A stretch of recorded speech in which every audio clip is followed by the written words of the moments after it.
अस्सलाम वालेकुम दोस्तों, कैसे हैं आप। उम्मीद है आप खैरियत से होंगे। मलिक रियाज पर अल्लाह का अजाब है। मलिक रियाज अल्लाह की गिरफ्त में आ गया है। दोस्तों, जिस तरह मलिक रियाज गरीबों की जमीनों पर कब्जे करके वहां पे करोड़ों के जो बड़े बड़े महल होते थे वो तामीर करके उनको नीलाम करता था, उनको बेचता था।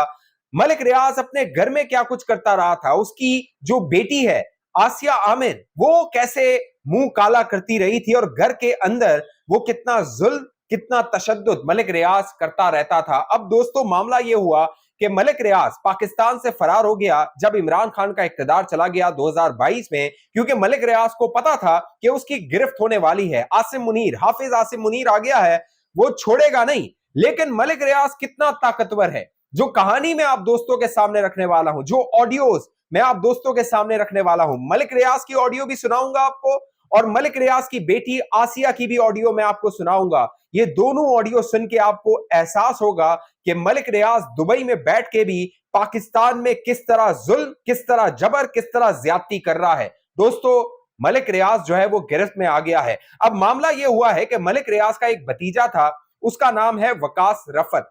वकास रफत जो है, इसकी जो परवरिश है वो मलिक रियाज साहब ने की थी, क्योंकि इनके जो वालिद है उनका बचपन में इंतकाल हो गया था। अब ये जो वकास नामी शख्स है, ये मलिक रियाज का कारोबार देख रहा था। बैरिया टाउन में ये बैठता था, जो उनके दफातर हैं वहां पर बैठता था।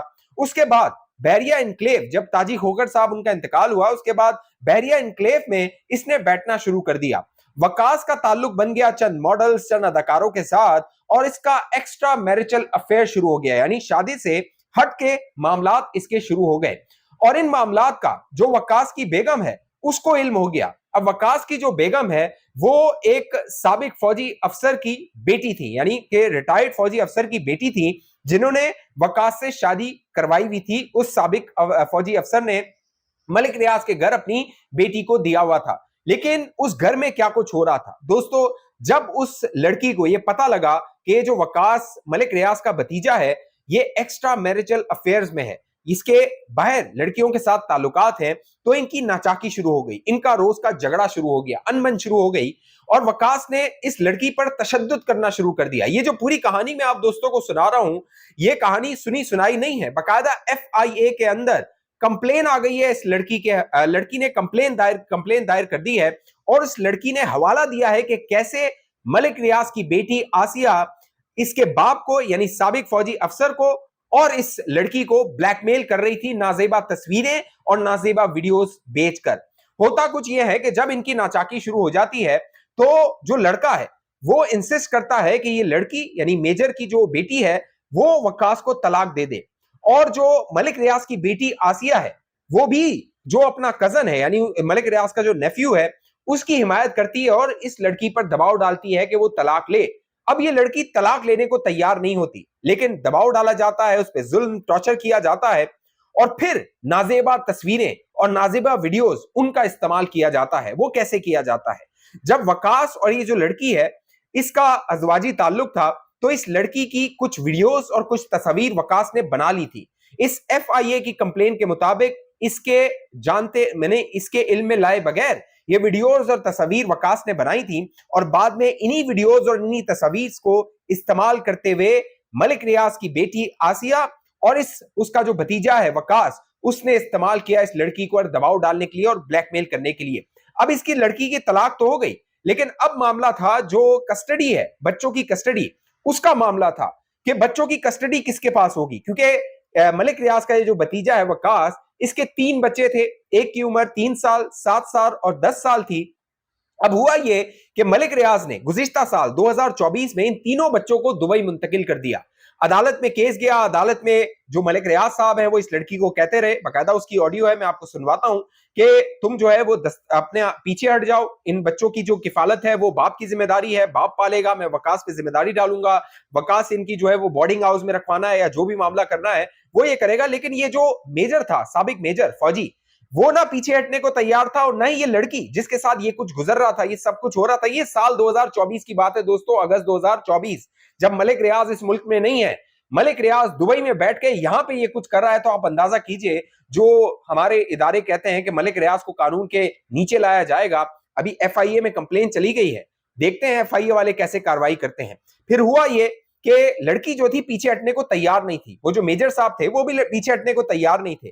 फिर आसिया ने राब्ता किया, जो मेजर साहब है, लड़की का बाप है, रिटायर्ड मेजर, उससे राब्ता करके क्या कहा, उसको चंद वीडियोस और चंद तस्वीर, जो कि 2-3 वीडियो और 2-3 तस्वीर जो लड़की की इन्होंने रखी हुई थी, वो नाजिबा वो भिजवाई। और वो वन टाइम, एक होता है ना व्हाट्सएप पे वन टाइम व्यू, कि वो आप देखते हैं और फौरन डिलीट हो जाती है। बाकायदा इस एफआईए की जो दरख्वास्त है इसमें लिखा हुआ है, मेजर साहब को यानी बाप को बेटी की नंगी तस्वीरें इस औरत ने भिजवाई, इस आसिया ने। और मेजर साहब को यह दबाव डाला गया कि वो इस मुकदमे से पीछे हटे, बच्चों की कस्टडी से पीछे हटे। और इस ऑडियो में जो कि अब मंजरेआम पर आई और एफआईए में जमा करवाई है इस लड़की ने, उसमें ये आसिया कहती है, मलिक रियाज की बेटी कहती है कि तुम्हें अपनी बेटी की इज्जत की फिक्र होनी चाहिए। वो जो नंगे जिस्म पे हाथ फेर रही है, वो जो वीडियोस जब पूरी दुनिया के सामने आएगी तब तुम्हारी इज्जत का क्या होगा। तुम्हें जो प्लाजा है उसकी फिक्र लगी हुई है, तुम्हें गाड़ी की फिक्र लगी हुई है। और ये प्लाजा और ये गाड़ी जो है मेजर साहब ने अपनी बेटी को जहेज के तौर पे दिया था जब ये वकास के निकाह में गई थी मलिक रियाज के भतीजे में। ये आसिया, और ये आसिया वो है जिसने, आपको याद हो, बुशरा बीबी जो है उसके लिए 5 किरात के जो हीरे थे ना, उस जो फरा गोगी के साथ ये बात कर रही थी, ये वही आसिया है, मलिक रियाज की बेटी, जो कि ताले खुलवा रही थी हीरे की अंगूठियां देके। और आसिम मुनीर ने पकड़ लिया था, जनरल आसिम मुनीर जब डीजी आईएसआई था उस वक्त पकड़ लिया था इनकी ऑडियोज और वीडियो। वो फिर इमरान खान के पास लेकर गया और जो हुआ वो पर आपके सामने है। अब ये आसिया उस मेजर के साथ क्या बात कर रही है, वॉइस नोट भेजा है मेजर को, ये अक्टूबर 2024 को भेजा गया है, जो कि एफआईए में जमा करवाया। क्या है ये सुनिए। तो आपको ना ट्रेलर दिखाया है, अभी तो 2 तस्वीरें दिखाई हैं। जो आपकी बेटी की वीडियोस है ना, हाँ, पूरे नंगे जिस्म पे हाथ फेर के तो तस्वीरें वीडियोस बना रही है। अभी तो हमने आपको वो नहीं दिखाई, अभी तो आपने सिर्फ ट्रेलर देखे है। अभी पूरी फिल्म जो है ना, पूरा पाकिस्तान देखेगा आपकी बेटी की, ठीक है। और इसकी फिक्र ना करें, आपके घर कमाओ बेटा आ गया, आप उसकी कमाई खाएं। अभी आप बच्चे बच्चे कर रहे हैं। और जब मेरे से आपकी बात हुई थी तो आप सिर्फ कहते हैं हमारा प्लाजा, हमारा प्लाजा, हमारा प्लाजा, हमारी गाड़ी, हमारा प्लाजा। जिसकी बेटी ये काम करके गई हो उसको प्लाजों की और गाड़ियों की फिक्र, उसको तो अपनी इज्जत की फिक्र बड़ी होती है। आपको तो अपनी इज्जत की प्यारी नहीं, आपको तो पैसे प्यारे हैं। हमारा प्लाजा, हमारी गाड़ी, हमारा प्लाजा, हमारी गाड़ी के अलावा आपसे कोई बात ही नहीं कर रही थी मुंह पे जब आप मुझसे बात कर रहे थे। आपको तो जरा शर्म नहीं है। तुम्हारे जैसा कोई बाप होता ना, डूब मरता और बेटी को जान से मार देता। तुमने तो उसको अगले दिन मोबाइल ले दिया। और ताया अब्बू किस हक से मेरे बाप को ताया अब्बू कहती है? वो अपने यार के बाप को ताया अब्बू के। और जो कपड़े आप दिए हुए थे शादी पे, वो आप ले गए हैं। जो कपड़े वसीम ने बना के दिए हैं, वसीम ने जो चीजें विकी ने जो चीजें दी हैं वो विकी की हैं, वो क्यों हम आपको दें? कपड़े जूते तक तो तुम इतने लोग कंजूस हो कि कपड़े जूते तक तुम मांग रहे हो। और तुम लोग को, तुम्हारी औकात क्या है तुम्हारी? जो अपनी बेटी को पालो कि 4 जोड़े तो तीनों नहीं बना के दे सकता अपनी तीनों? 4 जोड़े नहीं आप अपनी बेटी को बना सकते? 2 जूतियां नहीं लेके दे सकते? ताया अब्बू मेरे कपड़े नहीं है, मेरी जूतियां नहीं है। मेरे अब्बू अब इसलिए रह गए कि तुम्हारी बेटी की जूतियां और तुम्हारी बेटी के कपड़े पूरे करें। अब तुम अपनी बेटी का ना गंद उठाओ। उसने जो गंद पूरे पिंडी में फैलाया हुआ ना, अब तुम उसका गंद उठाओगे। अब कपड़े जूतियों को भूल जाओ। और जो प्लाट तुमने कौन सा हमें प्लॉट दिया हुआ है? तुम्हारी बीवी ने बेच के खुद ही खा लिया हुआ है। कौन सा प्लाट है? एक शादी की गाड़ी है 45 लाख की, वो तुम्हें दे देंगे हम।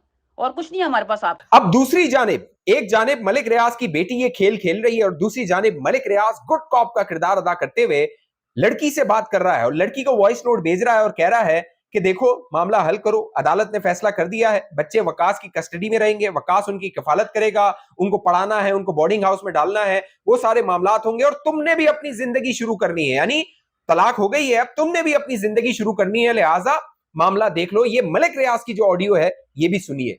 बेटा अदालत के थ्रू कस्टोडियन भी तो होना है कि जो एग्रीमेंट आपका बिटवीन वकास और तुम्हारे दरमियान हुआ है कि बच्चे इस तरह मिलेंगे, इस तरह मिलेंगे, ये सारे फैमिली कोर्ट में बयान देना पड़ेगा। तो सब ये लीगलाइज हो जाएगी। उसमें तुम्हारा भी फ़ायदा है, उसका भी फ़ायदा है कि जी कोई कल को मुँह मारी नहीं होगी, बच्चों के लिए मसला नहीं बनेगा, दोनों पार्टियां बाउंड होंगी। और कस्टोडियन बाप होगा, कल को उसने तलीम दिलानी है, बाहर यूनिवर्सिटियों में दाखिले कराने हैं उसके, उनको बोर्डिंग हाउस में कराना है या घर रखना है या जो भी साइल होते हैं डे टू डे के वो हैं। आपका सब्जेक्ट तो रह जाता है बेटा बच्चों को मिलना मिलाना, उसको उनको सैर कराना, ये करना वो करना, जो माँ का किरदार है, बाकी तो बाप के किरदार है। तो उसके ऊपर जिम्मेवारी मैं डालना चाहता हूँ कि वो बच्चों को की फुल जिम्मेवारी वो ले, तब ये 3 बच्चों की ज़िंदगी सही व सेफ होती है। कि तुमने भी आगे कहीं ना कहीं अपनी ज़िंदगी बनानी है, तो बच्चों को तो इस तरह नहीं हम छोड़ सकते। अब दोस्तों मलिक रियाज और मलिक रियाज की ये जो बेटी के कारनामे हैं ये पहली बार नहीं है। आपको अगर याद हो 2020-21 में गालिबन उज़मा खान एक एक्ट्रेस होती थी, उनके घर ये घुसी थी और वहां पे तोड़फोड़ की गई थी और बाद में वो उज़मा की शादी हो गई थी। तो ये मामलात इनके चलते रहे हैं। अब देखना है कि हमारे जो रियासती इदारे हैं जो कि गैमलिंग एप्स के नाम पे डकीबाई को गिरफ्तार कर लिया है, नादिर अली की गिरफ्तारी की खबरें आ रही हैं। अब ये लड़की दरख्वास्त लेके गई है FIA NCCI में। अब FIA और NCCI इस दरख्वास्त पे अमल करते हैं। क्या मलिक रियाज और उसकी बेटी के खिलाफ मुकदमा दर्ज किया जाता है और मलिक रियाज को क्या दुबई से वापस लाया जाता है? दुबई अथॉरिटीज जहां पे उसने शरीयत ले ली है उसको बताया जाता है कि ये गुल खिलाता रहा है दुबई में बैठ के मलिक रियाज उसकी बेटी। अब देखना है कि कानून क्या रास्ता रहता है। एक और जो मामला मलिक रियाज से जुड़ा हुआ है वो फैज हमीद का केस है। दोस्तों जनरल फैज हमीद जो फौजी तहवील में है, 12 अगस्त 2024 को उसको तहवील में लिया गया, 1 साल से जायद अब हो गया है। और मलिक जो बहरिया टाउन का केस है उसका ताल्लुक जनरल फैज के केस के साथ जुड़ रहा है। कैसे? अब जनरल फैज के केस में 2 गवाहान, 2 ब्रिगेडियर्स को हिरासत में लिया गया था। एक ब्रिगेडियर नईम फकर थे और एक ब्रिगेडियर गफ्फार थे। और ये दोनों जो ब्रिगेडियर हैं साबिक फौजी अफसरान हैं, इन्होंने जनरल फैज हमीद के सारे काले करतूत बता दिए हैं फौज को। कोर्ट मार्शल की जो कार्रवाई हो रही है उसमें बाकायदा जो नईम फकर, ब्रिगेडियर नईम फकर है, उनको जनरल फैज हमीद ने जिम्मेदारी दी हुई थी जो कि डडियाल में एक पूरा थीम पार्क बन रहा था और मलिक रियाज और बहरिया टाउन वो जनरल फैज को बनाकर दे रहे थे। अब देखिए जनरल फैज अगर मलिक रियाज से फायदा ले रहा है तो मलिक रियाज को कोई फायदा भी दे रहा होगा। वो क्या फायदे दे रहा था आने वाले वक्त में ये सब सामने आ जाएगा। और जो नईम फकर है उसने सारा कच्चा छट्टा खोला है कि किस तरह जो जनरल फैज था वो मलिक रियाज से फायदे ले रहा था। फिर ब्रिगेडियर जो गफ्फार है उनकी ऑडियो सामने आई थी। अगर आप याद हो जनरल फैज ने अफसार आलम को कॉल की थी और अफसार आलम ने वो ऑडियो फिर बाद में मंजर आम पर आ गई थी। अफसार आलम को जनरल फैज कह रहा था कि नईम गफ्फार आ रहे हैं, बोल के जो मामलात हैं वो आप देख लीजिएगा। तो अब ये दोनों जो ब्रिगेडियर हैं साबिक फौजी अफसरान हैं ये वादा माफ गवाह बन गए हैं जनरल फैज के खिलाफ। 95% जो कार्रवाई है प्रोसिक्यूशन की वो जनरल फैज के खिलाफ पूरी हो चुकी है। कहा जा रहा है अक्टूबर में ये फैसला महफूज हो जाएगा और दिसंबर में यह फैसला सामने आ सकता है। गुज़िश्ता साल दिसंबर 2024 में जनरल फैज के खिलाफ जो चार्जशीट थी वो मंजर आम पर आई थी। किन किन मामलात पर उनका ट्रायल हो रहा है, उन पर मुकदमा चल रहा है, वो DG ISPR ने बता दिया था। और अब जो जनरल फैज है उसको कड़ी सजा होने वाली है और जनरल फैज जो है वो बचने वाला नहीं है। जो शवाहिद, जो सबूत, जो ये फील्ड मार्शल की जो कार्रवाई हो रही है कोर्ट मार्शल की उसमें सामने आ रहे हैं। साथ साथ जो इमरान खान है दोस्तों उसकी भी बचत नहीं है। अगर जनरल फैज को 14 साल सजा होती है तो इमरान खान भी 14 साल के लिए अंदर रह सकता है। ये राना सनाउल्लाह दावा कर रहे हैं। राना सनाउल्लाह साहब कह रहे हैं कि इमरान खान अडियाला से बैठ के जिस तरह के बयानात और जिस तरह की हरकतें कर रहा है, लगता यह है कि इमरान खान को 14 साल से पहले बाहर आने का शौक नहीं है। लिहाजा अब बजाय नजर आ रहा है अगर जनरल फैज जाते हैं, उनको सजा होती है तो उन्होंने भी मेरा ख्याल है अडियाला चले जाना है। तो इमरान खान और जनरल फैज वहां बैठ के बड़ी गेम करेंगे और बाहर आपको तहरीक इंसाफ वाले जो यूट्यूबर और सोशल मीडिया एक्टिविस्ट हैं वो आपको बताएंगे अब खान और जनरल फैज अडियाला में बड़ी गेम कर रहे हैं। तो देखना है ये मामला क्या रुख इख्तियार करता है। मलिक रियाज का जो जुल्म और ज्यादती है वो मैंने आपके सामने रख दी है। देखना है इस मामले में भी हमारे इदारे क्या करते हैं। इस हवाले से आप दोस्तों की जो भी राय नीचे कमेंट कीजिए। अब तक ये चैनल आपने सब्सक्राइब नहीं किया जरूर सब्सक्राइब कीजिए, साथ घंटी का निशान उसको दबाइए, वीडियो को लाइक कीजिए, शेयर कीजिए, फेसबुक पे देखने वाले दोस्त पेज को लाइक फॉलो करके इस वीडियो को लाजमी शेयर कीजिए। अगली वीडियो तक मुझे इजाजत दीजिए, अपना ख्याल रखिएगा। पाकिस्तान जिंदाबाद।